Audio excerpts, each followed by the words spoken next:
इसलिए यहां प्रहलाद जी कहते हैं विष्णु, भगवान विष्णु का श्रवणम कीर्तनम विष्णु स्मरणम पाद सेवनम, सेवा भी भगवान की।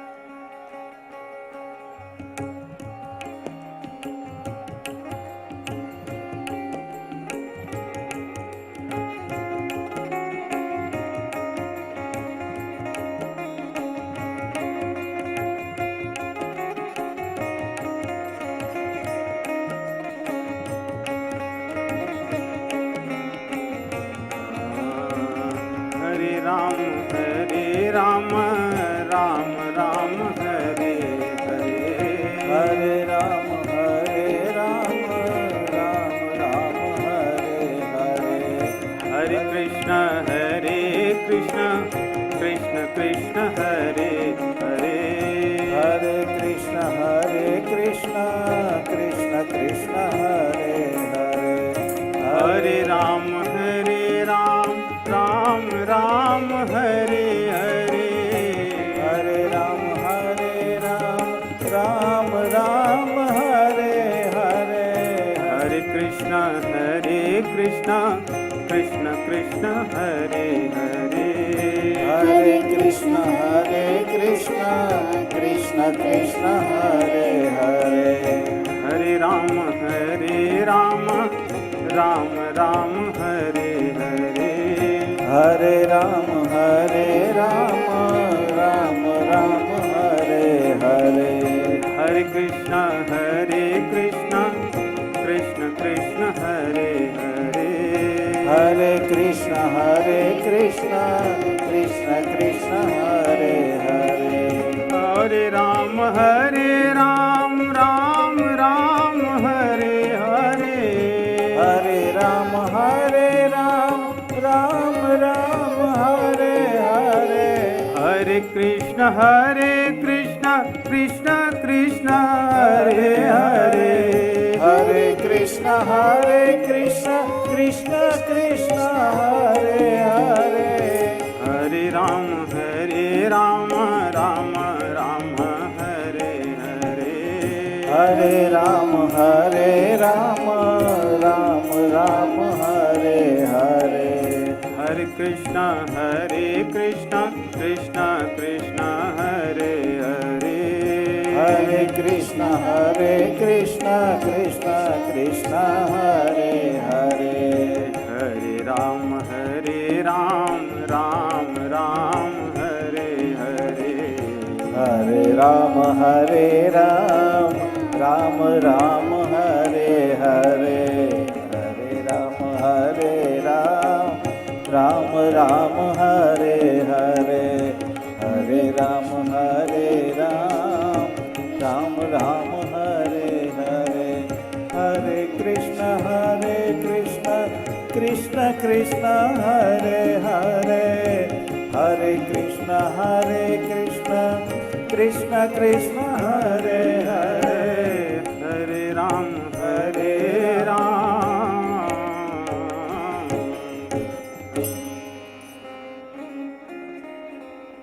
नरसिंह देव भगवान की पूज्यपाद जगतगुरु शंकराचार्य भगवान जी पधारे हैं। हम सभी एक बार उनके स्वागत में जय श्री राम कहें। जय श्री राम, राम राम, जय श्री कृष्ण। प्रहलाद महाराज जी की कथा को संक्षेप में श्रवण करें। तो दूसरी बार विद्यालय गए, वहां से आए, उन्होंने नवधा भक्ति की शिक्षा दी। हिरण्यकशिपु को बहुत क्रोध आया। उसने इस बार शिक्षकों को बुलाया और कहा कि अब हम तुम्हें दंड देंगे। कारण क्या है? ले जाओ, इन्हें सिखा कर ले आओ। ले गए। शिक्षकों ने पूछा कि भाई प्रहलाद, ये तुम कहाँ से सीखते हो, हमें बताइए। प्रहलाद महाराज जी कहते हैं, ये मैं कहीं और से नहीं, मेरा स्वभाव ही ऐसा है। तब हिरण्यकशिपु को उसके शिक्षकों ने बताया कि न मत प्रणीतम न पर प्रणीतम सुतो वदत्तेश तवेन्द्र शत्रो नैसर्गिकीयं मतिरस्य राजन नियच्छ मन्युम कददास्मानः। महाराज, आप हमें दंड क्यों देना चाहते हैं? आपके पुत्र का स्वभाव ही ऐसा है, नैसर्गिकीयम मतिरस्य राजन, ये स्वभाव से ही ऐसी चीजें जानता है। हम तो इसे धर्म की शिक्षा, अर्थ की शिक्षा और काम की शिक्षा देते हैं, हमने तो इसको मोक्ष का कोई ज्ञान नहीं दिया। तब प्रहलाद महाराज जी से पूछते हैं कि भाई आपने सीखा कहाँ है? प्रहलाद महाराज जी बड़े विस्तार से समझाते हैं। एक बड़ी सुंदर बात हम आप सबको श्रवण करने और सीखने योग्य है। न ते विदुः स्वार्थ गतिम हि विष्णु दुराशया ये बहिरर्थ मानिनः अंधा यथान्धैरूपनीयमाना वाची शतन्त्या मूर्धाम निबद्धाः न ते विदुः स्वार्थ गतिम हि विष्णु। वे लोग जो संसार के लोग हैं, वे अपने स्वार्थ को नहीं जानते। हमारा स्वार्थ किसमें है? भगवान विष्णु, उनकी गति, उनको प्राप्त करना, उनकी भक्ति करना, उनके बताए हुए मार्ग पर चलना, उनके प्रति अपना सर्वस्व समर्पण करके उनके चरणों में अपना प्रेम बढ़ाना, जीवों की वास्तविक गति तो ये है। लेकिन न ते विदुः, वे इसको नहीं जानते। कारण क्या है? यदि हम कोई चीज जानते हैं और कोई नहीं जानते, उसके पीछे कारण तो कुछ होगा। प्रहलाद महाराज जी कहते हैं, अंधा यथान्धैरूपनीयमाना वाची शतन्त्या मूर्धाम निबद्धाः। संसार में जो लोग बंधे हुए हैं, वे दूसरों को छुड़ाने का प्रयास कर रहे हैं। जिसके हाथ स्वयं बंधे हों, वो दूसरों को क्या छोड़ सकता है? जो संसार में भोग रस में लगा हो, जिसने संसार को ही अपना सर्वस्व मान लिया हो, वो दूसरों को संसार की वास्तविक स्थिति के बारे में क्या बता सकता है? इसलिए जो संसार में लगे लोग हैं, जो संसार को भोग की वस्तु देखते हैं, संसार को भगवान में नहीं देखते। गोस्वामी तुलसीदास जी की दृष्टि कि सीय राममय सब जग जानी, सीय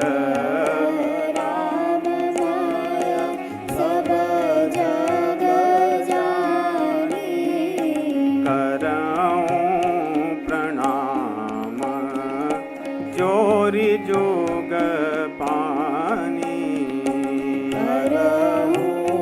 प्रणाम जोरी जोग पानी। गोस्वामी तुलसीदास जी कह रहे हैं, इस संसार को मैं कैसा देख रहा हूं? सीय राममय, मुझे संसार में सीय राम दिख रहे हैं। लेकिन जो स्वार्थी लोग हैं, जो संसार में भोग को देखते हैं, संसार में सुख को ढूंढते हैं, उनकी दृष्टि सही नहीं है। और वे लोग यदि दूसरों का मार्गदर्शन करेंगे तो दूसरे भी अंधे कुएं में पड़ेंगे जैसे वे पड़ते हैं। इस प्रकार आगे और भी शिक्षाएं प्रहलाद महाराज जी की कथा को संक्षेप में हम आगे बढ़ाएं। एक दिन गुरुदेव कहीं चले गए थे।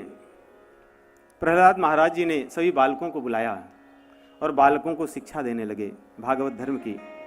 प्रहलाद जी कहते हैं, कौमार आचरेत प्राज्ञो धर्मान भागवतान यह दुर्लभम मानुषम जन्म तदप्य ध्रुवमर्थदम।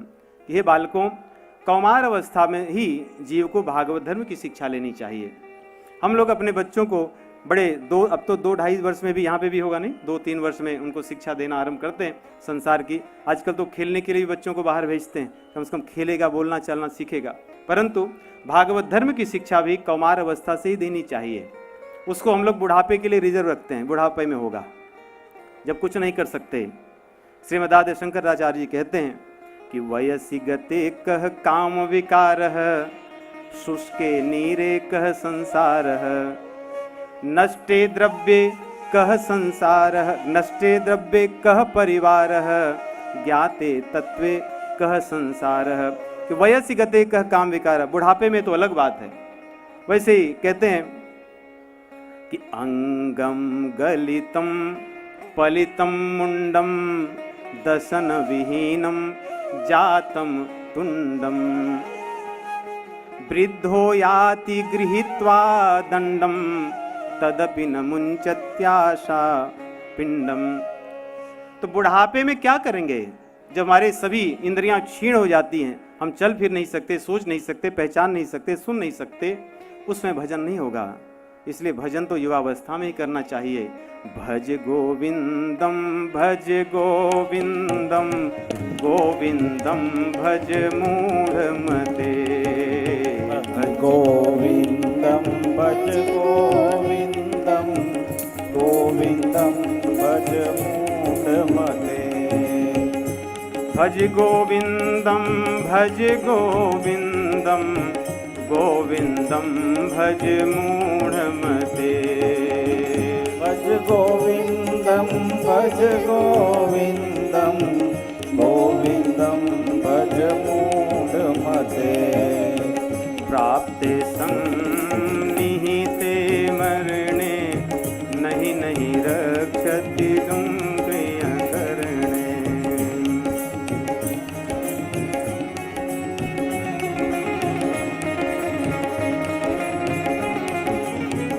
तो जब समय रहे सही समय पर ही भजन करना आरंभ करना चाहिए। जैसे संसार के सब काम करते हैं वैसे ही भजन को भी करें।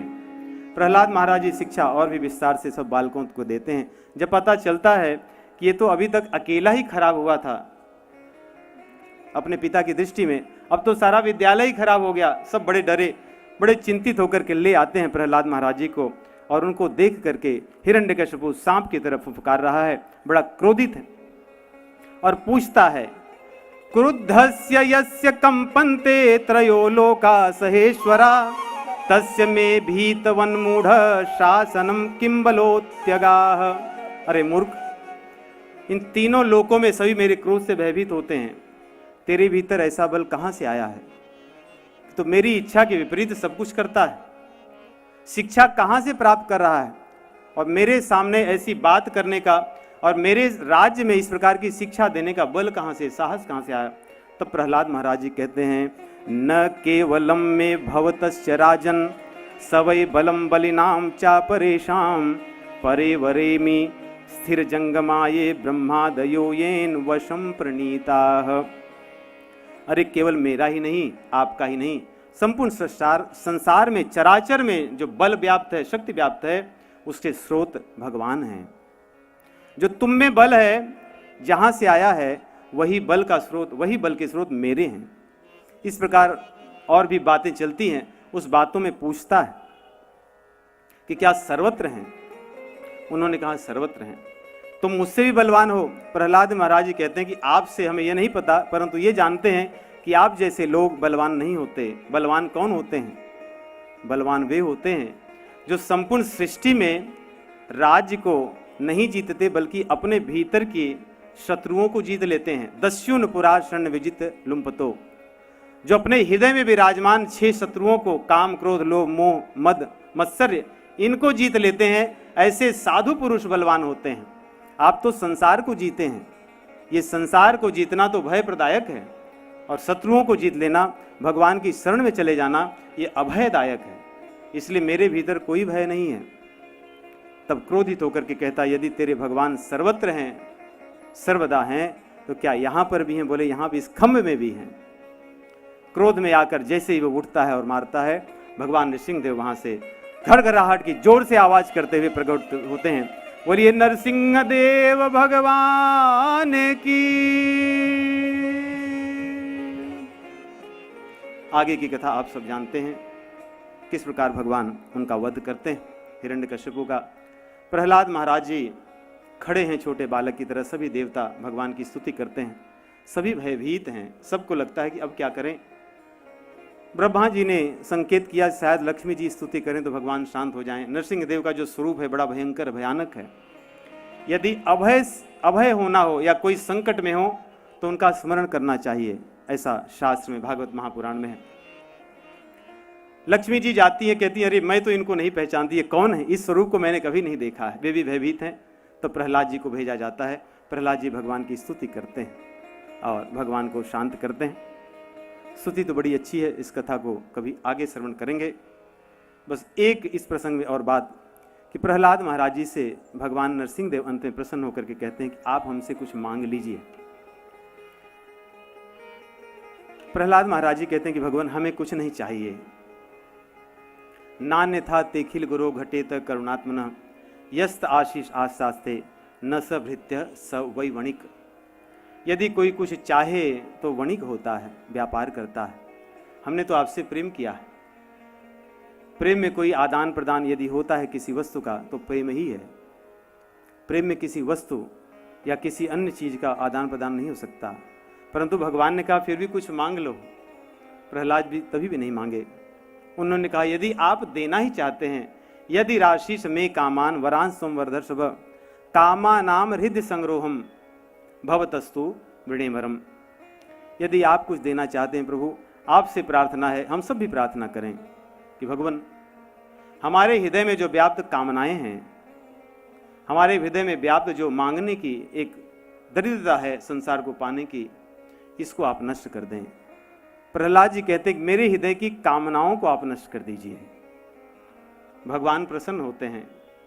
अंत में प्रहलाद जी हाथ जोड़ करके कहते हैं प्रभु एक इच्छा है मेरी कि हमारे पिताजी बड़े दुराचारी थे, परंतु उनकी आप सदगति कर दें। भगवान ने कहा यदि तुम्हारे पिताजी की 21 पीढ़ियां होती तो, क्योंकि 21 पीढ़ियां तो हुई नहीं है अभी तक, तो उनको भी मैं तार देता।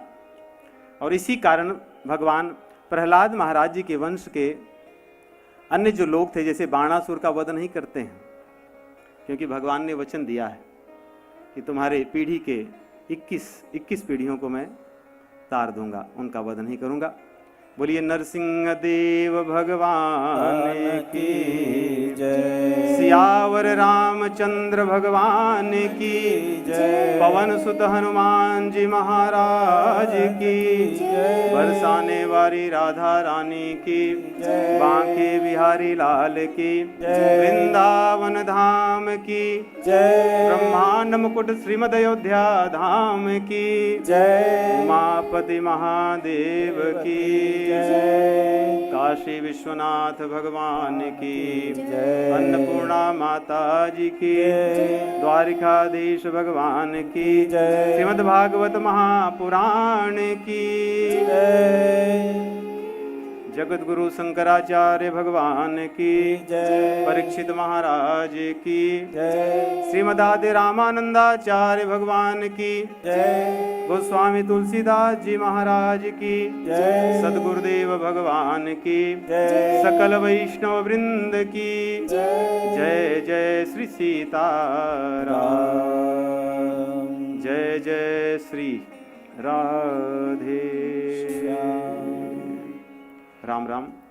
जय श्री कृष्ण। आप सभी लोग शांति से बैठें और शंकराचार्य जी भगवान का उद्बोधन हम श्रवण करेंगे। परम पूज्य अनंत श्री विभूषित द्वारका शारदा पीठाधीश जगत गुरु श्री शंकराचार्य जी स्वामी श्री सनातन सरस्वती जी महाराज की, आचार्य चरण संत शिरोमणि श्री शंकराचार्य भगवान की, आद्य गुरु शंकराचार्य भगवान की, सदगुरु देव भगवान की। हम प्रार्थना करेंगे कथा व्यास हमारे सदगुरु देव भगवान श्री आचार्य चरण को पुष्पमाला अर्पित करें। आज हमारे लिए बहुत सौभाग्य का दिन है। हम आचार्य चरण से विनती करेंगे हमें अनुग्रहित करें और उनकी श्री चरणों की वंदना करने का, उनके श्री चरणों का पूजन करने का हमें जो आज सुवर्ण अवसर मिला है, जो मुझे लगता है पूरे जीवन में किसी को एक बार भी नहीं मिलता, जो आज हमें प्राप्त हुआ है उसका हम भरपूर लाभ उठाएं। और उसके साथ साथ जैसे एक और बात मैं कहने का यहाँ पे प्रयास करूँगा, जैसे मेरी योग्यता नहीं है, यहाँ पे श्री शंकराचार्य जी भगवान यहाँ पे साक्षात उपस्थित है, तो जैसे हम जिस देश से आ रहे, जैसे हम अमेरिका से आ रहे थे, तो वहाँ पे काम पे किसी ने पूछा कि आप क्या करने जा रहे हो, तो हमने कहा कथा होगी वहाँ पे। तो उन्होंने पूछा कथा से क्या मिलेगा, कितने दिन की कथा होगी, कैसे आयोजन होगा, तो सब हमने उनको बताने का प्रयास किया। वो अमेरिकन थे, मुझे लगा नहीं वो कुछ समझे होंगे, पर उन्होंने जो प्रश्न पूछा मुझे कि कथा का लाभ क्या होगा, कथा का फल क्या होगा, वो मेरे मन में चिपक गया था। तो 22 घंटे लगते वहाँ से यहाँ पे आने में। तो मैं सोच रहा था कि भगवान प्रसन्न तो होंगे, पर हमें कैसे पता चलेगा कि प्रसन्न हो गए। तो हमारी कथा 8 दिन की है, आज समापन का दिन नहीं है, आज सिर्फ चौथा दिन है। और जो कथा करने का लाभ, कथा करने का जो फल है, भगवान ने आज हमें चौथे दिन ही श्री आचार्य चरणों के दर्शन में ही हमें दे दिया। तो जैसे तुलसीदास जी विनय पत्रिका में कहते हैं, जब द्रवही दीन दयाल राघव साधु संगति पाइए। जैसे हमारे राघव जो है वो बहुत दीन पे दया करने वाले हैं, पर जब वो विशेष कृपा करते हैं, अति विशेष कृपा करते हैं, जब द्रवते हैं तो क्या करते हैं, वो साधु संगति देते हैं। तो यहाँ पे हमारी उपस्थिति में श्री संत शिरोमणि श्री शंकराचार्य जी भगवान है। तो यही हमारी कथा आज के हमारे जितने भी, आज तक के हमारे जितने भी सत्कर्म, यहाँ जितने भी लोग आए हैं, वो सत्कर्म जितने भी इकट्ठा हुए हैं, उनका फल आज हमें यहाँ पे मिल गया। तो उन्होंने तो हम पे कृपा करके हमें दर्शन दिए, पर अब हमारा कर्तव्य क्या है, अब हम क्या करें, उनको और प्रसन्न करने के लिए हमारा कर्तव्य क्या है। तो जैसे यहाँ पे जो श्री संत शिरोमणि हैं, वो जो सनातन धर्म की रक्षा के लिए, सनातनियों की रक्षा के लिए जितने भी वो सेवा कार्य करते हैं, जितने भी संकल्प करते हैं, हम सब अपने सामर्थ्य के हिसाब से तन मन धन से जुड़े, उनको सहयोग करें। वो जो कर रहे हैं वो अपने लिए नहीं कर रहे, वो हमारे लिए कर रहे हैं, हमारी आने वाली पीढ़ी के लिए कर रहे हैं। वो तो भगवान प्राप्त महात्मा है, पर हमारे लिए जो कर रहे हैं उनका हम सहयोग करें, उनके जितने भी यहाँ पे शिष्यगण हैं उनका हम सहयोग करें। तो आप सभी से यही प्रार्थना है। आप लोगों का ज़्यादा समय नहीं लेंगे और हम श्री जो संत शिरोमणि आदि गुरु शंकराचार्य जी यहाँ पे विराजमान हैं, तो उनके चरणों में कोटि कोटि प्रणाम, और वो हमें अपने श्री वचनों से अनुग्रहित करें, यही भगवान से उनसे कृपा। राम राम, जय श्री कृष्ण।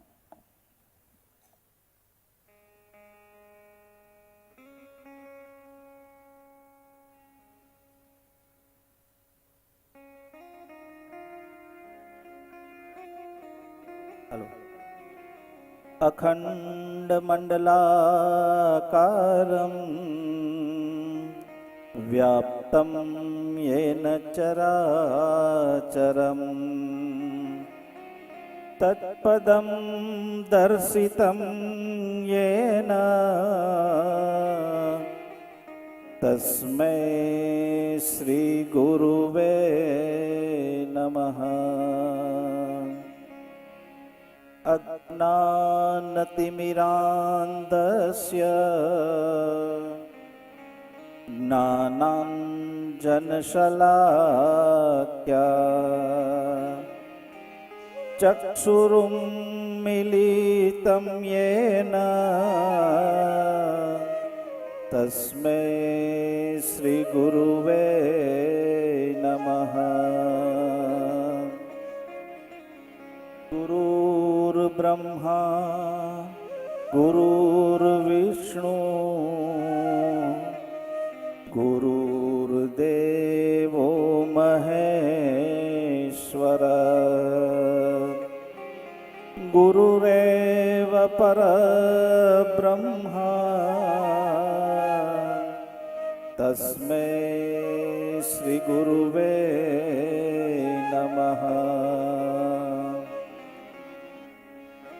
स्थावरं जंगमं व्याप्तं यत्किञ्चित् सचराचरं तत्पदं दर्शितं येन तस्मै श्रीगुरुवे नमः। चिन्मयं व्यापी यत्सर्वं त्रैलोक्यं सचराचरम्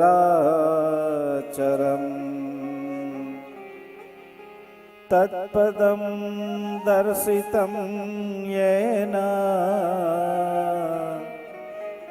तस्मै श्रीगुरुवे नमः। सर्वश्रुतिविरोरत्न विराजितपदाम्बुजः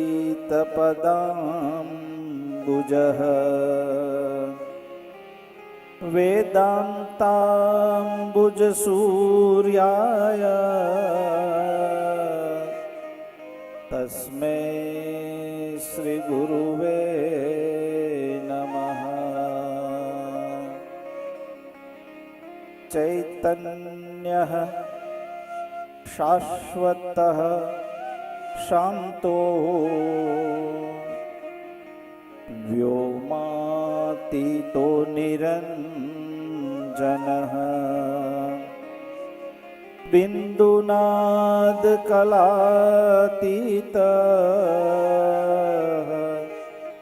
तस्मै श्रीगुरुवे नमः। ज्ञानशक्तिसमारूढ तत्त्वमाला विभूषितः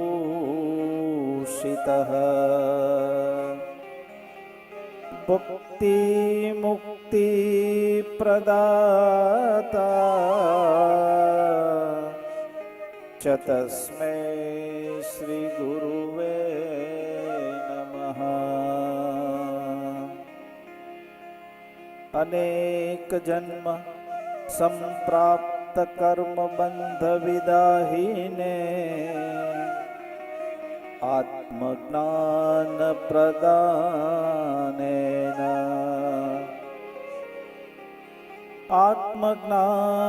प्रदानेन तस्मै श्री गुरुवे नमः।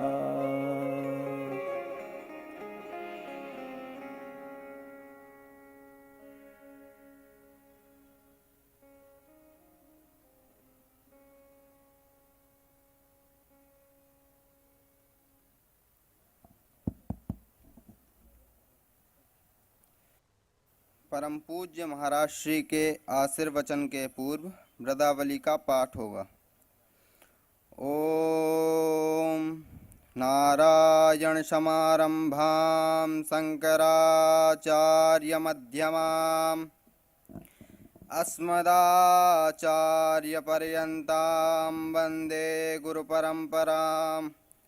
श्रीमत्परमहंस परिव्राजकाचार्यवर्याः पदवाक्य प्रमाण पारावारपारिणाः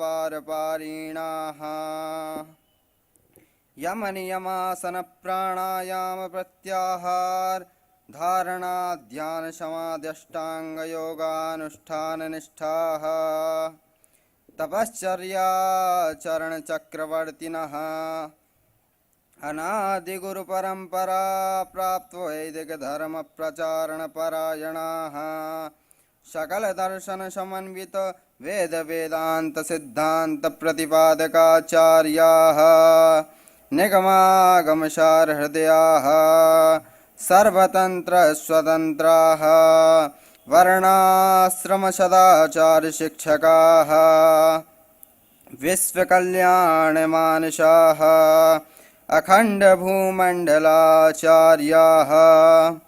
अनंतस्य विभूषित जगद्गुरु श्रीमदाद्य शंकराचार्य भगवत्पाद स्थापित मर्यादा भूषण परायणाः परापर विद्या विद्योतितान्तःकरणाः गौमती तीरवासिनः श्री द्वारिकाधीश समाराधन मानसाः श्री चंद्रमौलेश्वर सहित शारदाम्बोपासकाः पश्चिमाम्नाय श्री द्वारका शारदा पीठाधीश्वराः अनंत श्री विभूषित जगद्गुरु शंकराचार्य स्वामी श्री सदानंद सरस्वती स्वामी वर्याः विजयन्ते तराम।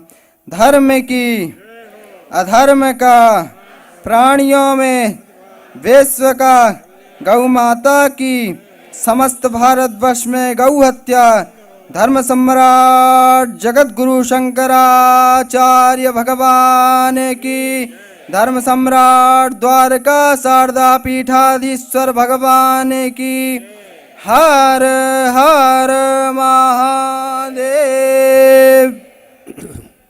ओम योऽन्तः प्रविश्य मम वाचमिमां प्रसुप्तां सञ्जीवयत्तखलशक्तिधरस्वधाम्ना अन्याश्च हस्तचरणश्रवणत्वगादीन् प्राणान् नमो भगवते पुरुषाय तुभ्यं। तद्दिव्यमभयं धाम सारस्वतीमुपास्महे यत्प्रसादात् प्रलीयन्ते मोहान्धस्तं सच्छटः।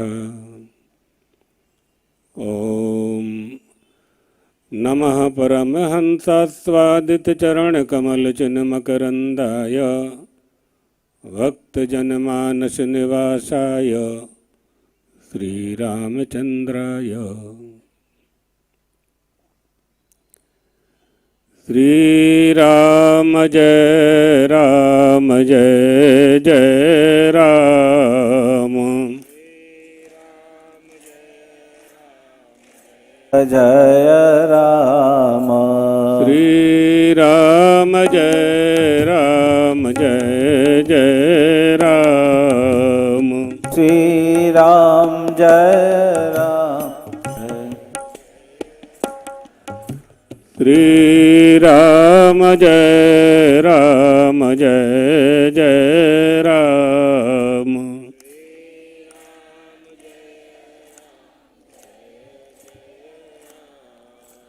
धर्म की अधर्म का प्राणियों में विश्व का गौ माता की द्वारकाधीश भगवान की श्रीमद् भागवत महापुराण की हर हर महादेव।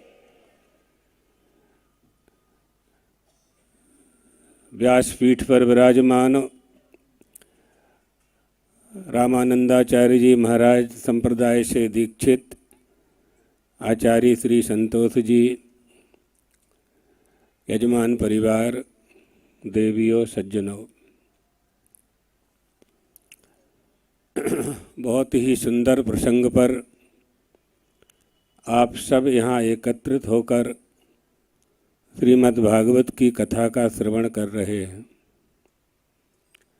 मनुष्य के जीवन के वह दिन अत्यंत दुर्लभ होते हैं जब उसे परमात्मा की कथा श्रवण करने का अवसर प्राप्त होता है।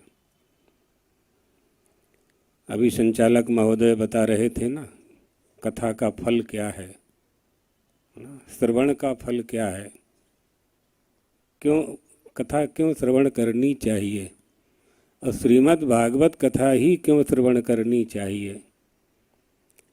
पूरे विश्व में दो ही कथाएं सबसे अधिक प्रचलित हैं, श्रीमद् भागवत की कथा और परमात्मा श्री राम की कथा। मनुष्य की व्यथा को दूर करने के लिए मनुष्य कथा का आश्रय लेता है। यह बात समझनी है कि हमें उस वस्तु की प्राप्ति करने का प्रयास करना होता है जो हमारे पास नहीं होती है। उसी वस्तु को प्राप्त करने की कोशिश या प्रयास ये मनुष्य करता है। अब यहाँ विचार करना है कि ऐसी कौन सी वस्तु है जो हमारे पास नहीं है।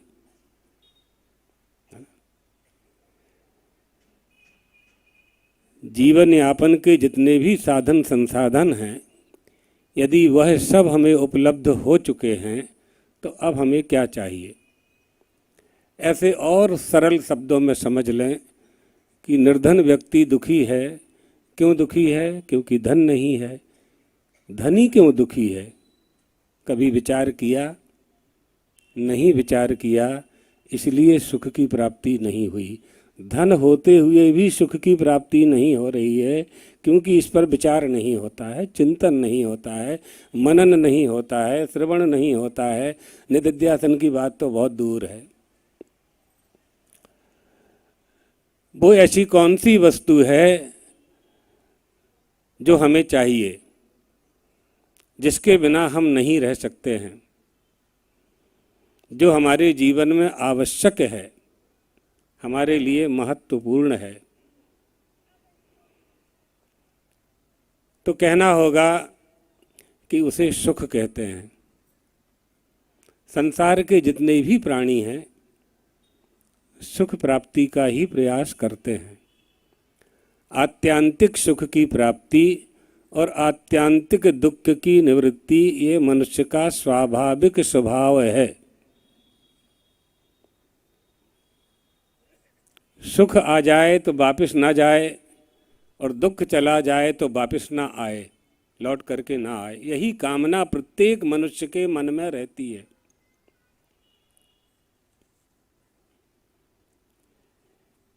इसी बात को विदुर जी ने मैत्रेय जी से पूछा।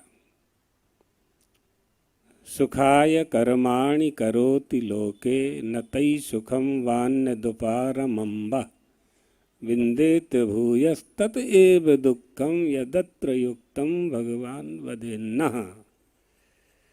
अगर आप मुझ पर कृपा करना चाहते हैं, विदुर जी महाभारत युद्ध देखना नहीं चाहते थे। जिन बालकों को मैंने उंगली पकड़ करके आंगन में चलना सिखाया है वही मेरे सामने हताहत होंगे।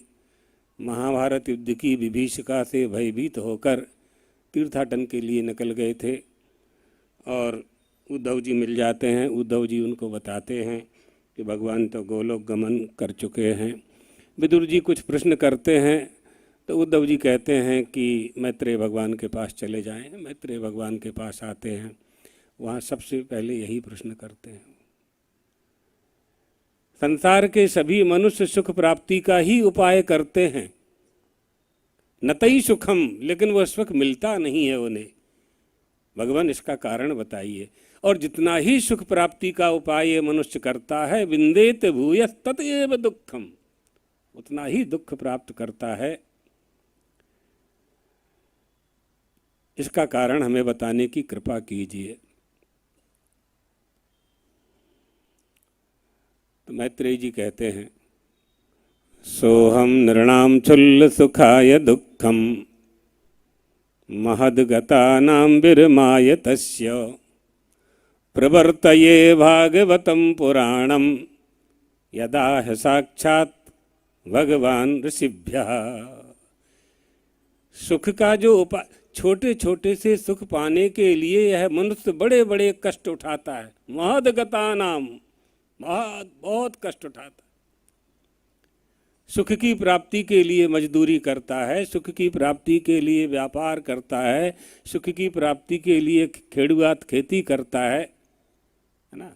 सुख की प्राप्ति के लिए ही आप लोग अपने बच्चों को देश विदेश भेजते हो। शा माटे मोकलो छो, है ना। सुख प्राप्ति माटे ज मोकलो छो ने। तमे अहींया छो, छोकरा कनाडा में छे, तब आप यहाँ फटाकड़ा फोड़ रहे हो, वहाँ उसको मिठाई भी नहीं मिल रही है माँ के हाथ की। तो सुख प्राप्ति ने माटे बद्दू करो छो ना, मिलता नहीं है। लेकिन हाँ नहीं मिलता है। विचार करें, कोई यदि आपसे यह पूछे कि काम क्यों करते हैं, तो आप कहेंगे करेंगे नहीं तो खाएंगे क्या। तो कोई बीजा प्रश्न उभा करे कि दूसरा प्रश्न करे कि खाते क्यों हो, तो वो कहेगा कि खाएंगे नहीं तो जिंदा कैसे रहेंगे। तो फिर आपके मन में प्रश्न आएगा कि जिंदा, आप पूछेंगे कि जिंदा क्यों रहना चाहते हो। कोई मरना नहीं चाहता। आपने सुना ना अभी व्यासपीठ से आचार्य जी से सुन रहे थे ना आप। सबको मारना चाहता है, अपने बेटे को भी मारना चाहता है हिरण्यकशिपु, स्वयं नहीं मरना चाहता है। स्वयं नहीं बेटा भले ही मर जाए, प्रहलाद जी की मृत्यु हो जाए, पहाड़ से पटकता है और हाथी से, पत्थर से, तलवार से, शस्त्र से, अस्त्र चाप से मरवाने का प्रयास करता है। कितना अभिमान, यही अभिमान क्या, यही जीवत्व है, ये जीवाभिमान है, यही अहंकार है। ये अहंकार ही दुख का मूल कारण है ना। अहंकार से ही राग द्वेष आता है। दुख कहाँ से पैदा होता है? राग द्वेष से ही तो आता है। मनुष्य दो ही काम करता है, या तो राग करेगा या द्वेष करेगा, या तो किसी से प्रेम करेगा या किसी से वैर करेगा। जो किसी से वैर भी नहीं करेगा, किसी से प्रेम भी नहीं करेगा वो तो समदर्शी हो जाएगा, और समदर्शी परमात्मा का लक्षण है, ईश्वर का लक्षण है ना। देवता हो जाएगा वो तो। कहाँ कुछ चाहिए फिर। पंडितः समदर्शिनः।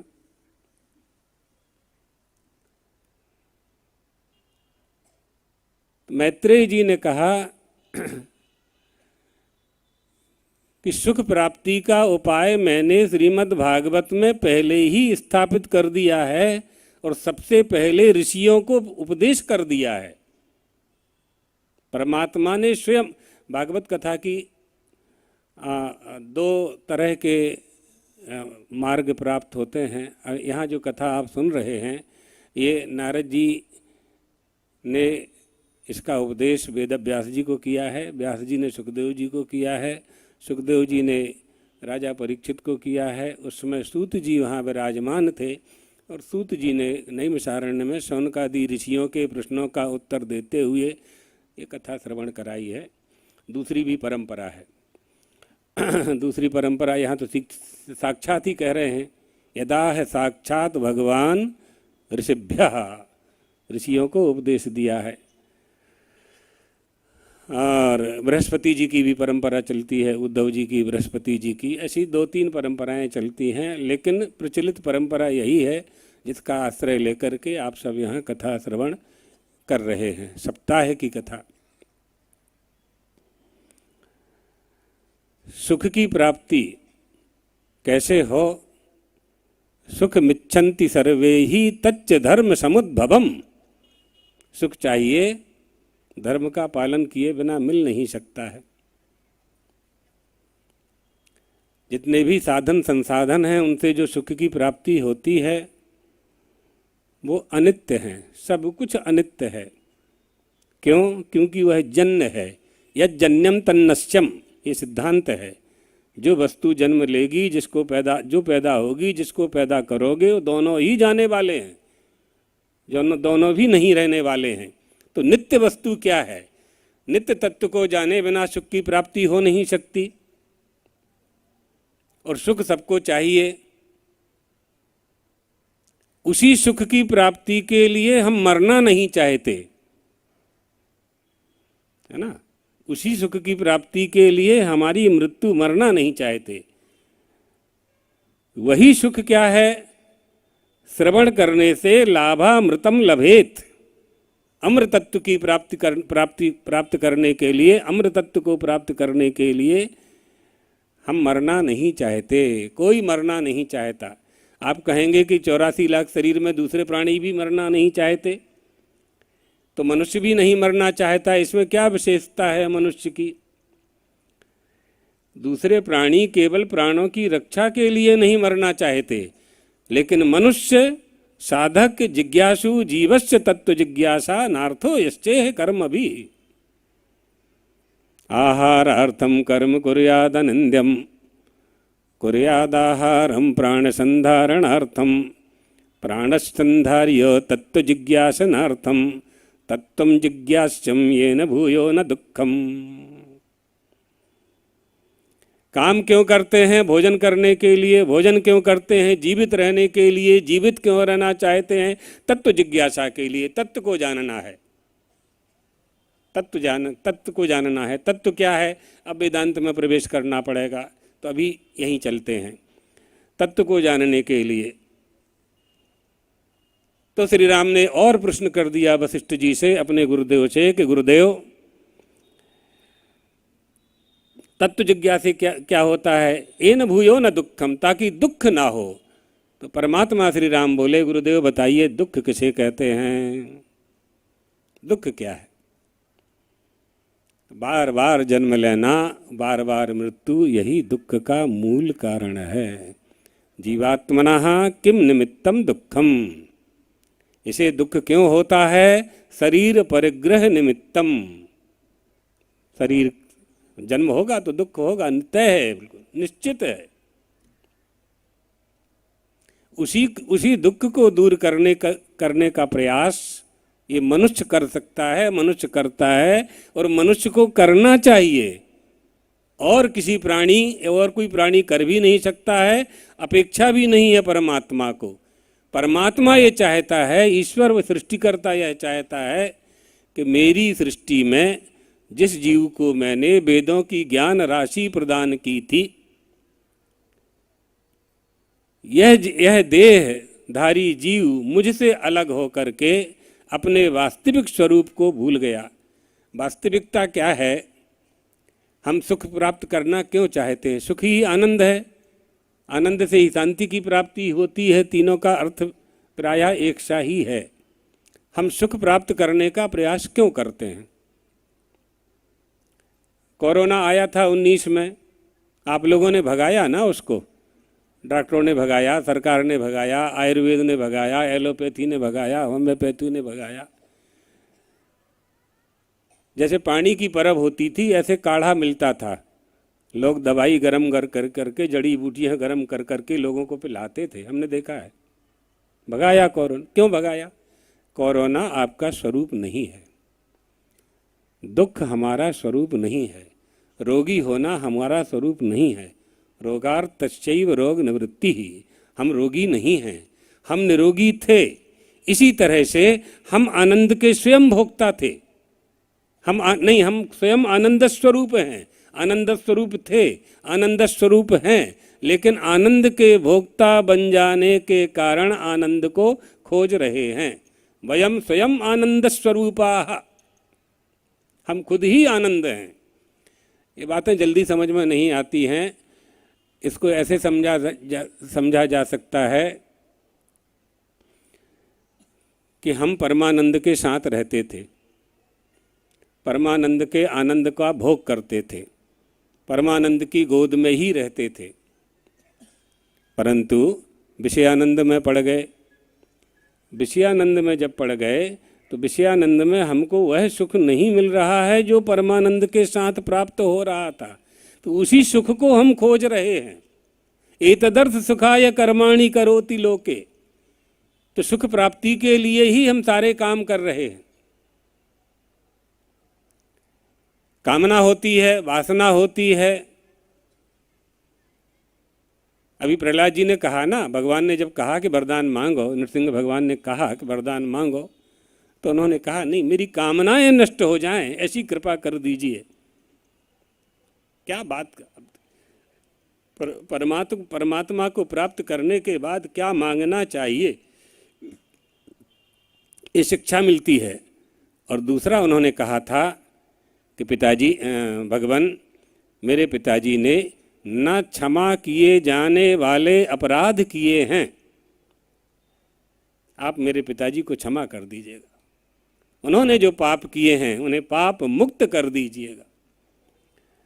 भगवान ने कहा, बेटा हमारे दर्शन, आपने सुना ना 21 पीढ़ी की बात व्यासपीठ से, मेरे दर्शन से ही तेरे कई जन्मों का, पूर्वजों का, आगे पीछे का सबका उद्धार हो गया। और कुछ मांग ले। नहीं, और कुछ नहीं चाहिए, और कुछ नहीं चाहिए। मनुष्य का मन नहीं मानता है। मनुष्य हो जाने के बाद मनुष्य को क्या चाहिए? 84 लाख शरीर में श्रेष्ठ शरीर जब आपको प्राप्त हो गया, ब्रह्मावलोकधिषणम मुदमाप देवः,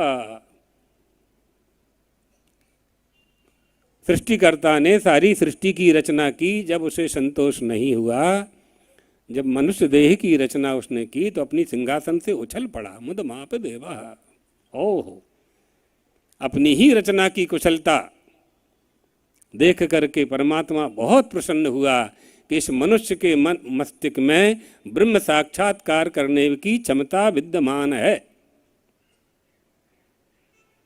इसलिए वेदव्यास जी कहते हैं, अरे मनुष्यों, तुम्हारा देह तो अनित्य है, लेकिन तुम्हारी अनित्य देह से नित्य तत्व की प्राप्ति की जा सकती है। लब्ध्वा सुदुर्लभमिदं बहु संभवान्ते मानुष्यमर्थदमनित्यमपीह धीरा। यह देह अनित्य है, लेकिन नित्य परमात्मा की प्राप्ति की क्षमता इस देह में ही विद्यमान है और नहीं है। मानुषेषु महाराज धर्माधर्म प्रवर्तता न तथा अन्येषु भूतेषु मनुष्य रहितेषु ई। और किसी में नहीं है, और किसी मनुष्य से आशा भी नहीं है परमात्मा को। जिस तरह से आप लोग अपनी संतान से आशा करते हैं कि वो सन्मार्ग पर चलें, माता पिता की सेवा करें, धर्म की सेवा करें, गुरु की सेवा करें, इसी तरह से वह परमात्मा भी इच्छा करता है कि मेरी सृष्टि जिसका निर्माण मैंने किया है, उनमें जो मनुष्य की सृष्टि है, ये मनुष्य मेरी आज्ञा का पालन करे, मुझे जानने का प्रयास करे, धर्म के मार्ग पर चले, सन्मार्ग पर चले। अच्छी संतान से, अच्छे माता पिता को अपनी संतान के प्रति अच्छी आशा होती है। इसी तरह से परमात्मा को भी हम मनुष्यों से ये आशा है। करना चाहिए, हम कर सकते हैं। जो कर सकता है, जो अधिकार जिसे प्राप्त है, उस अधिकार का उपयोग वह नहीं करता है तो उसका पतन होता है। पतन त्यधा, पतन हो जाता है उसका। व्यवहारिक दृष्टि से अगर देखें आप, आपके घर में जो काम करने वाले लोग हैं, जिनको आपने नौकरी पर रखा हुआ है, वो ठीक से काम नहीं करते हैं तो आप उनको निकाल देते हैं, सस्पेंड कर देते हैं, उनको दूसरे काम में लगा देते हैं। सरकारी कर्मचारियों में जो अच्छा काम नहीं करते हैं, उनके अधिकारी उनको दंड देते हैं, निकाल देते हैं, आज्ञा का पालन नहीं करते हैं। तो परमात्मा ने हम सबको भी एक जिम्मेदारी दी है। 100 वर्ष के लिए है मनुष्य का शरीर दिया है,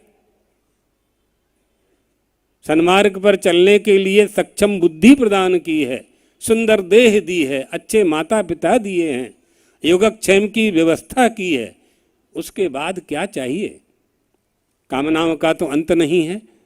गतागतम काम कामा लभन्ते, कितनी सुंदर बात कही प्रहलाद जी ने। अथ अकामय मानाः, उपनिषद है, न तस्य प्राणाः उतक्रामन्ति आत्मैव समबलीयते। आप्तराम आत्मा काम महापुरुषों के प्राणों का उत्क्रमण नहीं होता, क्योंकि उनके मन में कोई कामना ही नहीं होती है। कामना वाले का ही आवागमन होता है। पुनरपि जननम पुनरपि मरणम पुनरपि जननी जठरे शयनम। आद्य शंकर यही तो कह रहे हैं।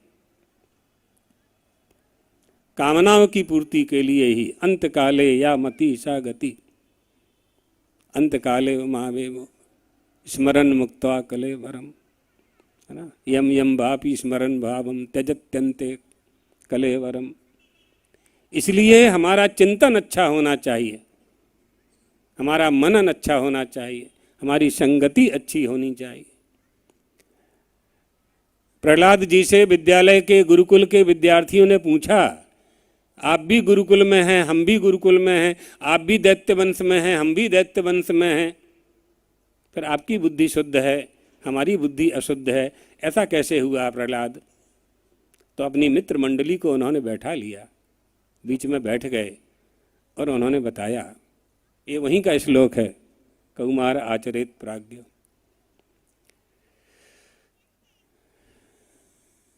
अलग से एक कथा प्राप्त होती है कि प्रहलाद जी ने बताया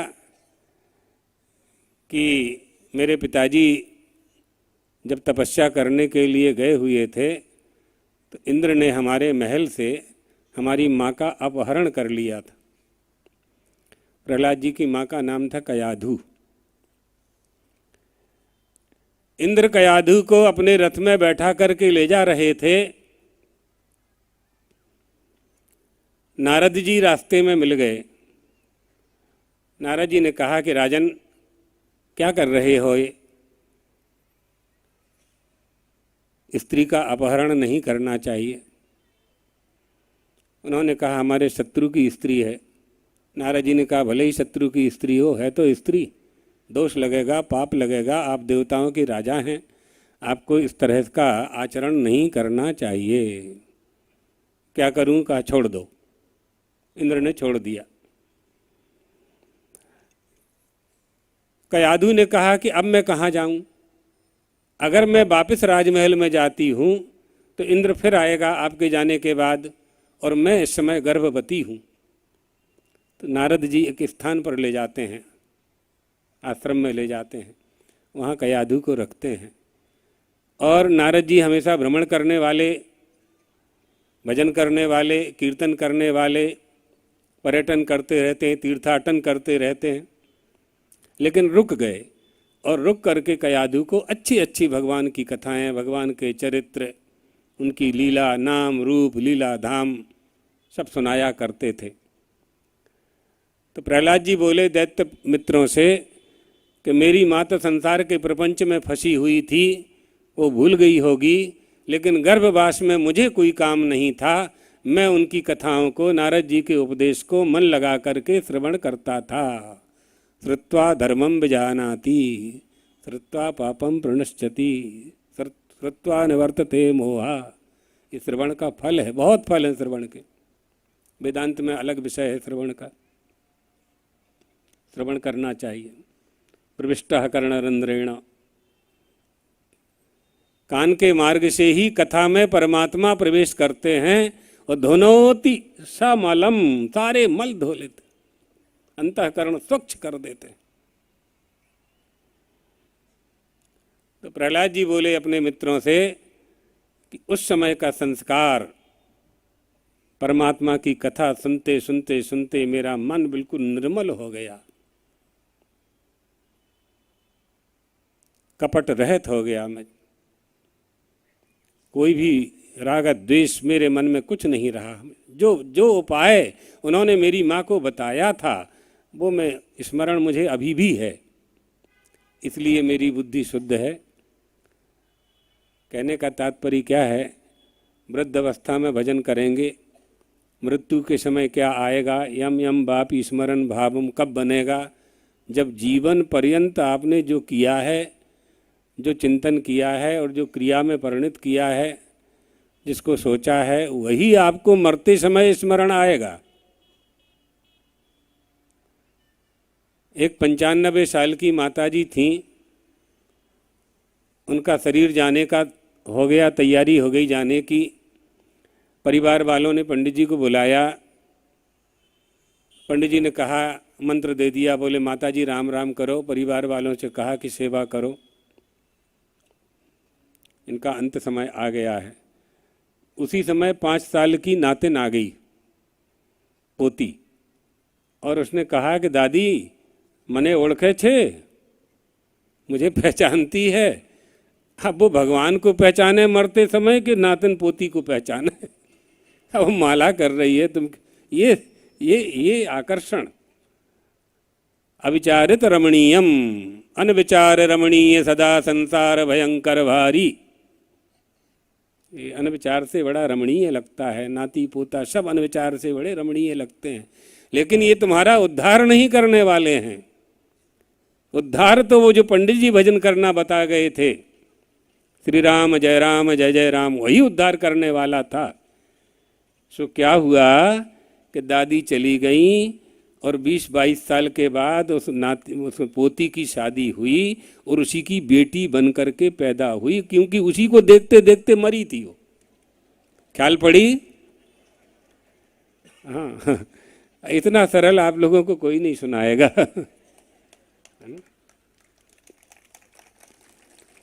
ये है यम यम वापि स्मरण भावम।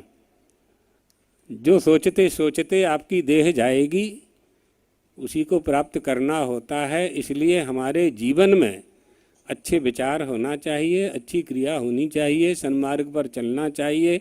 हमारे शरीर के प्रत्येक अंग से धर्म का पालन होना चाहिए, प्रत्येक अंग से, है ना। हम भागवत जी का कोई प्रसंग उठाएंगे तो बहुत विलंब हो जाएगा, बहुत देर लगेगी, इसलिए आप सब श्रीमद् भागवत की कथा श्रवण करके, श्रीमद् भागवत क्या है? भागवता नाम पुराणम भागवतम पुराणम इमे भागवतः। आप सब भागवत यानी भगवान वाला, आप सब भगवान वाले ही हैं, भगवान के ही हैं, भगवान के ही, भगवान के लिए हैं, भगवान के ही हैं, कहीं भी घटा दो, भगवान के लिए है ना।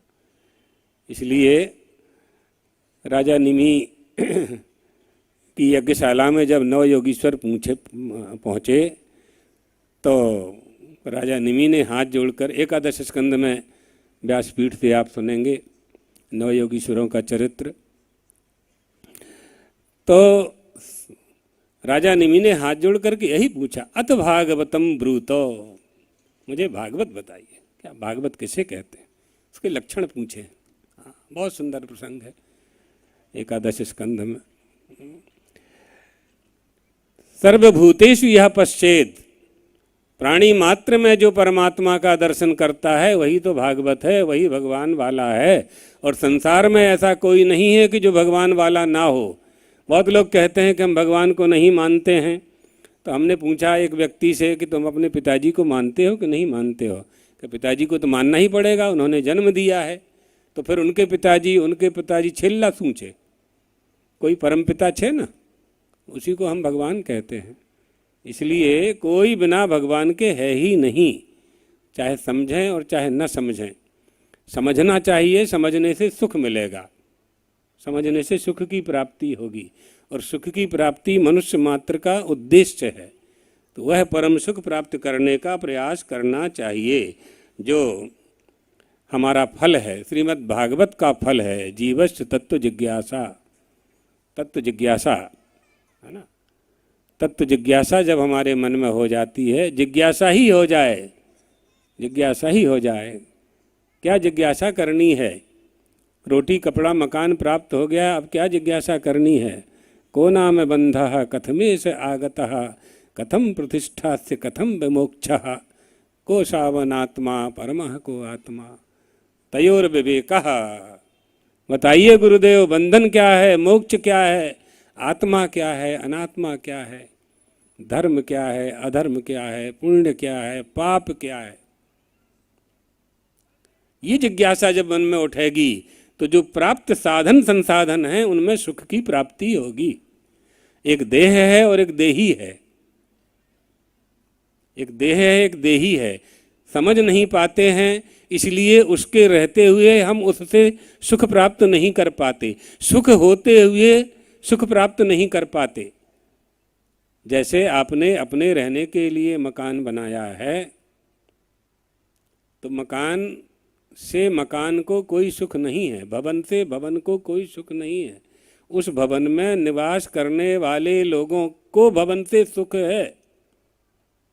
ये सिद्धांत है कि जो वस्तु संगत होती है वो परार्थ होती है, परार्थत्वात्, दूसरे के लिए होती है। मकान बहुत सी सामग्री को मिलाकर के बनाया जाता है। तो मकान मकान के लिए नहीं है। आप जिस बिस्तर पर सोते हैं उसमें चार पाया है, पाटी है, प्लाईवुड है, एना ऊपर गादला छे, गादला ऊपर चद्दर, चद्दर पे उसी का, फिर आप सो रहे हैं, है ना। 80-90-100 किलो का शरीर सो रहा है। इससे पलंग को सुख मिल रहा है कि आपको सुख मिल रहा है? विचार करो। सोने वाले को पलंग से सुख मिल रहा है कि पलंग को सुख? उसका तो कचूमर निकल रहा है बेचारे का। नहीं, जैसे ही आप करवट लेते हो तो गद्दा रोता है कि कब उतरे हमारे ऊपर से ये। तो उसे सुख नहीं है, सोने वाले को सुख है। अर्थात जो वस्तु कई वस्तुओं से मिलकर के जिसका निर्माण होता है, कई सामग्री से मिलकर निर्माण होता है, वो दूसरे के लिए हुआ करती है। मनुष्य का शरीर भी पंच तत्वों से निर्मित हुआ है ना। बाली की जब मृत्यु हुई तो वाल्मीकि रामायण, अच्छा वाल्मीकि रामायण अभी छोड़ देते हैं, रामचरितमानस से ले लें तो सरल पड़ेगा। तो तारा रोने लगी। तारा विकल देख रघुराया, दीन ज्ञान हर लीनी माया, क्षितिजल पावक गगन समीरा, पंच रचित यह अधम शरीरा। प्रगट सु तनु तब, आगे आगे है, किसके लिए रो रही हो तुम?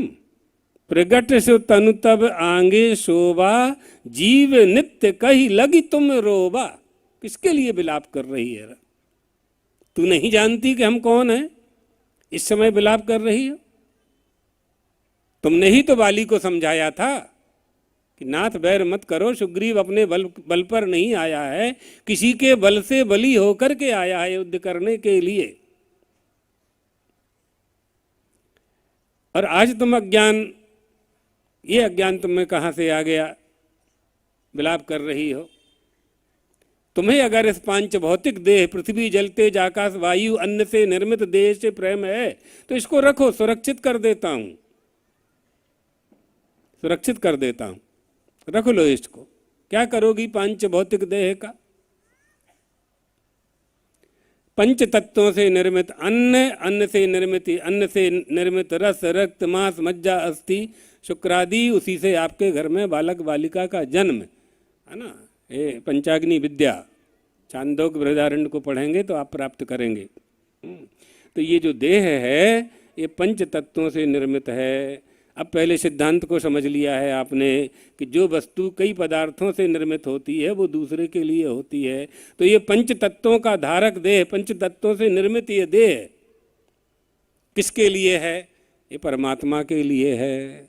जैसे आपका घर आपके लिए है, इसी तरह से मनुष्य का देह परमात्मा के लिए है। इसमें श्रीमद् भागवत ही प्रमाण है। भयांसी तद्व्याकरणम विचित्रम मनोरमनीषा मनुजा निवास, है ना। परमात्मा इसमें निवास करने की इच्छा से इस देह का निर्माण करता है। यूँ तो प्राणी मात्र में परमात्मा है। स्थावरेषु चरेषु चैकमात्म तत्त्वं विचित्य विज्ञाय साक्षात्कृत इत्यादयः। प्राणी मात्र में परमात्मा, लेकिन अच्छी आसन पर सब बैठना चाहते हैं। आप लोग भी कथा सुनने आए हैं तो अच्छी आसन पर बैठने की कामना आपकी भी होती है। स्वच्छ जगह, पवित्र जगह सबको चाहिए। परमात्मा भी सोचता है ये जो मनुष्य है इसमें मुझे समझने की बुद्धि है, विवेक है, इसमें मैं इसकी देह में निवास करूंगा। लेकिन इसकी देह में हिरण्यकशिपु बैठ गया, काम बैठ गया, क्रोध बैठ गया, लोभ बैठ गया, अहंकार बैठ गया, है ना। 6 शत्रुओं ने इस देह पर अधिकार कर लिया। भगवान आते हैं बार बार, किसने 21 शत्रु, 1-2 शत्रु पर विजय प्राप्त कर ली हो तो मैं इसके देह में प्रवेश करूं। इस देह में रहते हुए भी उसका हम आशीर्वाद प्राप्त नहीं कर पा रहे हैं, उसकी कृपा प्राप्त नहीं कर पा रहे हैं, क्योंकि ये 6 शत्रुओं ने हमें घेर लिया है, आवृत कर लिया है। बार बार भगवान आते हैं, भैया तू 6 में से 1 को निकाल ले, क्रोध को निकाल दे, काम को निकाल दे, लोभ को निकाल दे, मोह को निकाल दे, तो मैं प्रवेश करूंगा। 1 को ही निकाल दे, मैं प्रवेश करूंगा, बाकी 5 को तो मैं खदेड़ दूंगा। लेकिन ये नालायक मनुष्य एक विकार भी छोड़ने तैयार नहीं है। नहीं जी, इसके बिना तो मेरा शरीर नहीं चलेगा, मैं पड़ोसी को ऊपर उठते नहीं देख सकता, है ना। ये मत्सर है, मत्सर है ये। तो इसलिए कथा श्रवण करना चाहिए। भगवान की कथा से ऐसे अमृत तत्व की प्राप्ति होती है जिस अमृत को परमात्मा सुखदेव जी महाराज ने देवताओं को भी नहीं दिया। महात्म्य में आपने सुना होगा ना, सुकम नत्वा वदन सर्वे, नहीं दिया, आप अधिकारी नहीं हो। देवताओं से सुखदेव जी महाराज ने कहा, तुमने कथा की कीमत लगा दी, कथा को तोल दिया, इसलिए तुम अधिकारी नहीं हो। यहाँ कथा हो रही है, कथा करवाने वाले यजमान हैं, लेकिन बाकी लोग सुनने आ रहे हैं तो कोई मना नहीं कर रहा है। ना तो व्यासपीठ मना करती है, न यजमान मना करता है। इसी तरह से राजा परीक्षित कथा श्रवण कर रहे थे, देवता भी आके बैठ जाते, कथा श्रवण कर सकते थे, लेकिन उन्होंने प्रार्थना की कि घट को अमृत का कुंभ जो है ये राजा परीक्षित को दे दीजिए और कथा पान हमें करा दीजिए। जिज्ञासा नहीं थी, जिज्ञासा नहीं थी, निष्ठा नहीं होती है। राजा परीक्षित में जिज्ञासा थी, हाथ जोड़ करके चरणों में बैठ गया, साष्टांग लौट गया। अतः पृच्छामि संसिद्धिम योगिनाम परमं गुरुम पुरुषश्चेह यत्कार्यम म्रियमाणस्य। बताइए गुरुदेव, मरते समय मनुष्य को क्या करना चाहिए? क्या सुंदर प्रश्न किया है। इसी का नाम तो श्रीमद् भागवत है। इसलिए श्रीमद् भागवत भी योग्य वक्ता से श्रवण करनी चाहिए। रहस्य को जानना है तो, है ना, तागड़ धन्ना करवानो छे तो बीजी बात छे, हाँ तो मड़े छे, है ना। योग्य व्यासपीठ पर जब आचार्य बैठते हैं, जिस तरह से अभी आप कथा सुन रहे हैं, श्लोक और उसका अर्थ, ऐसे जब कथा सुनाई जाती है और श्रोता सुनता है तो देखो, भगवान का नाम तो कैसे भी सुनोगे तो अच्छा ही होगा, कल्याण ही होगा, लेकिन आपका उद्देश्य क्या है? गंगोत्री से गंगा प्रवाहित होती है, कहीं भी स्नान करेंगे पुण्य जनकता प्राप्त है, लेकिन घाट घाट का महत्व है। हरिद्वार में स्नान, हरि की पौड़ी में स्नान का अलग फल है, प्रयागराज के स्नान का अलग फल है, केदार घाट का अलग फल है, गंगा सागर का अलग फल है। इसी तरह से योग्य आचार्य से जब कथा श्रवण की जाती है ना, कुछ का कुछ, कहीं का ईंटा कहीं का गारा, भानुमती ने कुनवा जोरा, अबुद्धम वा सुबुद्धम वा कुंती पुत्रो विनायक, है ना। कुंती, गणेश जी किसके बेटा थे? बोले कुंती के थे। तो ऐसे कथाकारों से कथा नहीं सुननी चाहिए। हाँ, व्यासपीठ हमारी पवित्र होनी चाहिए, सदाचार युक्त होना चाहिए, हमारी परंपरा है, मूल संप्रदाय की परंपरा है। तो आप योग्य आचार्य के द्वारा कथा श्रवण कर रहे हैं, ये आपकी उपलब्धि है ना, ये आपकी उपलब्धि है। प्रत्येक वस्तु का जो फल है, तो कथा का भी फल है, वो फल आपको प्राप्त हो रहा है, होना चाहिए और होगा। और कथा से कभी संतोष नहीं करना। जहाँ हो, जब भी समय हो, वहाँ जाकर के कथा श्रवण करना चाहिए हमेशा। पिबत भागवतम रसमालयम, बिल्कुल मृत्यु पर्यंत, जब तक लय ना हो जाए, आलय लय, पीते रहो पीते रहो पीते रहो पीते रहो, सुनते रहो सुनते रहो सुनते रहो। इसलिए मनुष्य की देह तो मोक्ष की प्राप्ति के लिए हुई है ना। राजा परीक्षित ने मोक्ष प्राप्त किया था ना, अभय प्राप्त कर लिया था। परीक्षित मोक्ष की कथा आप 8वें 7वें 8वें दिन सुनेंगे। अच्छी बात यह है, हम सवेरे ही समझ गए थे कि कथा शास्त्रीय पद्धति से हो रही है, तो लोग 7 दिन में ही पूरी कर देते हैं। 7 दिन में पहला दिन तो निकल जाता है ऐसे ही, 6 दिन में कथा पूरी कर देते हैं, है ना। तो महात्म का दिन के बाद 7 दिन होना चाहिए, ये नियम है। तो जब हमको शास्त्री जी ने ये बताया तो हमें इनके प्रति श्रद्धा हुई कि ये प्रामाणिक कथाकार हैं। तो उन्होंने कहा, राजन, हमने तुमको 7 दिन कथा सुना दी, अब तुम नहीं मरोगे, नहीं मरोगे तुम। तु राजन मरिष्येति पशुबुद्धि मिमाम जही। इस पशुबुद्धि, यही फल है कथा का। संचालक कह रहे थे ना, कथा का फल, यही कथा का फल है। अभय प्राप्त हो जाए, ये पशुबुद्धि खत्म, नष्ट हो जाए कि हम, राजन तुम मरोगे। राजा परीक्षित से सुखदेव जी महाराज कह रहे हैं, नहीं मरोगे। मरता कौन है? जो आता है वो जाता है, आने जाने वाला कौन है? वही क्षिति जल पावक गगन समीर से निर्मित देह है।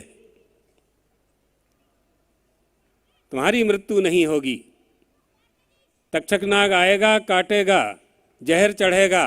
अरे महाराज जहर चढ़ेगा तो मरेंगे नहीं? नहीं मरोगे। उत्तरा अभिमन्यु के द्वारा प्रदत्त पांच भौतिक देह, नाम और रूप वाला राजा परीक्षित मरेगा, तुम नहीं मरोगे। तुम तो परीक्षित के साक्षी हो। ये कथा का फल है। ये सुनाएंगे सब साथ में 8वें दिन आचार्य जी आपको। ये कथा का फल है। तुम परीक्षित के साक्षी हो। परीक्षित तो एक नाम है ना, परीक्षित एक नाम है और 18 अंगों का एक रूप है। तो नाम रूप ही तो छोड़ना है। हाँ, लखित ही आत्मस्वरूप निज हैत, अस्ति भाति प्रिय सिंधु में नाम रूप जंजाल। हाँ आया, अस्ति भाति प्रिय सिंधु में नाम रूप जंजाल, लखत ही आत्मस्वरूप निज है तत्काल निहाल। अस्ति भाति प्रियम रूपम नाम चेतसम पंचकम। आद्यत्रयम माने अस्ति भाति प्रिय।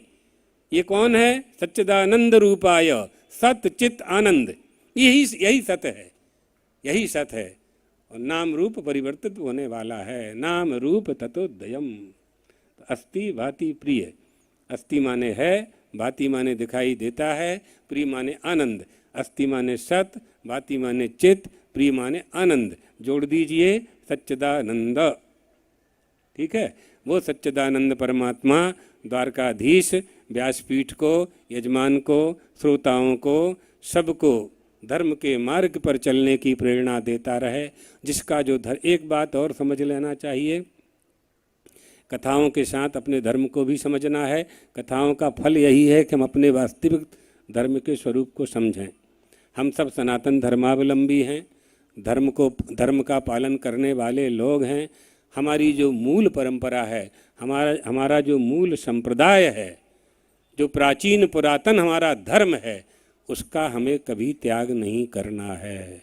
स्वधर्मस्य परित्यागः, अपने धर्म का त्याग कभी नहीं करना चाहिए। एक बात और, हम सनातन धर्मावलंबी हैं, हिंदू हैं, तो हिंदू धर्म को हम समझें। हिंदू किसे कहते हैं उसे समझें और हिंदू धर्म का पालन करें, हिंदुत्व का पालन करें। हिंदू में हिंदुत्व होता है, जल में जलत्व होता है। खारे पानी को भी जल कहते हैं, लेकिन प्यास शांत नहीं होती है उससे, क्योंकि उसमें जलत्व नहीं है। पिपासा शांत करने की क्षमता समुद्र के खारे जल में नहीं है, लेकिन वो जल है, नाम से उसको जल ही कहा जाएगा।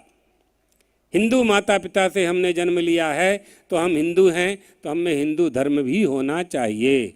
धर्म धर्मी में ही रहेगा ना, धर्म धर्मी में ही रहेगा। इसलिए हिंदू में हिंदुत्व होना चाहिए, हिंदू धर्म का पालन करने वाला होना चाहिए और वर्णाश्रम व्यवस्था के अनुसार धर्म का पालन करना चाहिए। ये नेताओं की बातों में नहीं आना है कि वर्णाश्रम नष्ट कर दो, ये नहीं बोलना चाहिए और नहीं करना है किसी को भी। वर्णाश्रम का हमें बिल्कुल निष्ठा के साथ, कट्टरता के साथ उसका पालन करना है। वही हमारी पहचान है, वही हमारी ओळखान है। ये नेताओं की बातें हैं, जो बात नेता बोलते हैं वही महात्मा बोले, तो वो तो कही हुई बात है ना, अनुवाद हो जाएगा। अनुपूर्वम वादा अनुवादा, उसकी कही हुई बात, उनके एजेंडा को हम आगे बढ़ाएंगे। उस समय 1947-1942 में जो एजेंडा बनाया गया था नेताओं ने धर्मनिरपेक्षता का, सर्वे धर्मनिरपेक्षवादिनः संजाता, सतपथ की अच्छे मार्ग की कोई चर्चा ही नहीं करता है। इसलिए ये धर्मनिरपेक्षवादिता अपने स्वधर्म पालन में आड़े नहीं आनी चाहिए। और वर्णाश्रम व्यवस्था, किसी का अपमान किए बिना, किसी का बहिष्कार नहीं करना है, किसी का अपमान नहीं करना है, लेकिन अपने धर्म के पालन में कट्टरता होनी चाहिए। सबका सहयोग करो, चाहे कोई हो, किसी जाति का हो, कोई भी हो, सबकी सहायता करें, सबसे प्रेम करें, सबके दुख सुख में सहभागी बने, लेकिन स्वधर्म पालन में तो कट्टरता होनी चाहिए। ऐसा अगर नहीं होगा तो हम मूल धर्म की रक्षा नहीं कर पाएंगे। और मूल धर्म जब हमारा नहीं रहेगा तो हिंदुस्तान और भारत शब्द का अर्थ ही नहीं सिद्ध कर पाएंगे फिर। इसलिए हम सब भारतीय हैं, भारत में निवास करने वाले लोग हैं। भारतीयों का मूल धर्म सनातन धर्म हिंदू धर्म है, उसके साथ कोई समझौता नहीं किया जा सकता। बाकी लोगों को हमारे भारत भूमि में रहने का अधिकार संविधान देता है, तो रहो, खाओ, पियो, पड़े रहो, लेकिन हमारा अपमान नहीं कर सकते हो और हमें धर्म पालन करने से रोक भी नहीं सकते हो। ये संदेश हमेशा हमारे हृदय में रहना चाहिए। हमारी शिक्षा धार्मिक होनी चाहिए, हमारा गुरु सदाचारी होना चाहिए, हमारे माता पिता सन्मार्ग पर चलाने वाले होना चाहिए। ये हमारी संस्कृति है।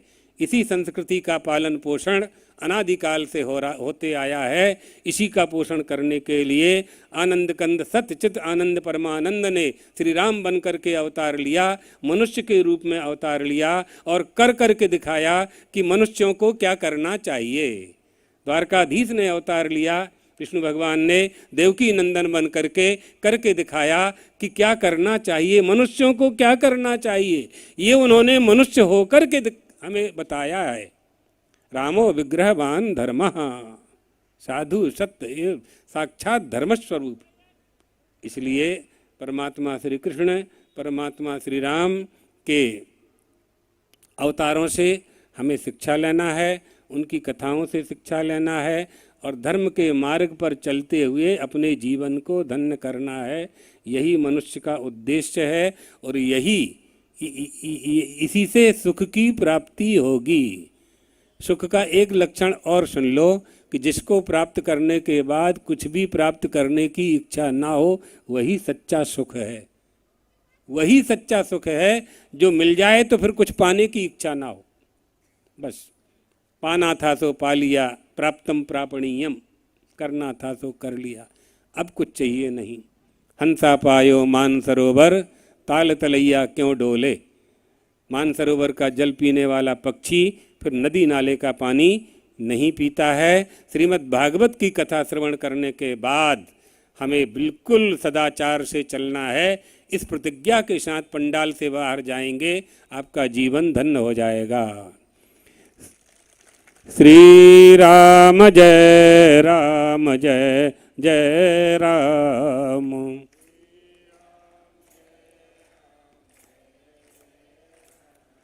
द्वारकाधीश भगवान की, आनंद कंद भगवान रामचंद्र की। हर हर महा